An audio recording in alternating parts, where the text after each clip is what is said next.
കേരള നിയമസഭാ തെരഞ്ഞെടുപ്പിന് മുന്നോടിയായി സ്ഥാനാർത്ഥികളുടെ ആസ്തി വിവരങ്ങൾ ചർച്ചയാകാറുണ്ടെങ്കിലും വിജയിച്ച MLA-മാരാകുന്നവർക്ക് ലഭിക്കുന്ന ശമ്പളവും ആനുകൂല്യങ്ങളും പലർക്കും വ്യക്തമല്ല. യഥാർത്ഥത്തിൽ ഒരു MLA-യുടെ വരുമാനം ശമ്പളത്തിൽ മാത്രം ഒതുങ്ങുന്നതല്ല. നിരവധി അലവൻസുകളും മറ്റു സൗകര്യങ്ങളും ഇതിൽ ഉൾപ്പെടുന്നു. കേരളത്തിൽ ഒരു MLA-ക്ക് അടിസ്ഥാന ശമ്പളമായി ലഭിക്കുന്നത് 2000 രൂപ മാത്രമാണ്.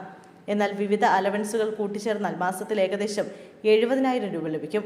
ഇതിൽ നിയോജകമണ്ഡല അലവൻസ് 25,000, യാത്രാ allowance 20,000, telephone allowance 11,000, information allowance 4,000, മറ്റു ചെലവുകൾക്കായി 8,000 എന്നിവ ഉൾപ്പെടുന്നു.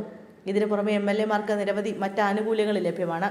ഏകദേശം 4 ലക്ഷം രൂപ വരെ റെയിൽവേ യാത്രാ ചെലവുകൾ, കിലോമീറ്ററിന് 10 രൂപ നിരക്കിൽ പെട്രോൾ അലവൻസ്, KSRTC-യിൽ സൗജന്യ യാത്ര, 40 ലക്ഷം രൂപയുടെ അപകട ഇൻഷുറൻസ്, സ്റ്റാഫ് അലവൻസായി 20,000 രൂപ, പലിശരഹിത വാഹന വായ്പ തുടങ്ങിയവ പ്രധാനമാണ്.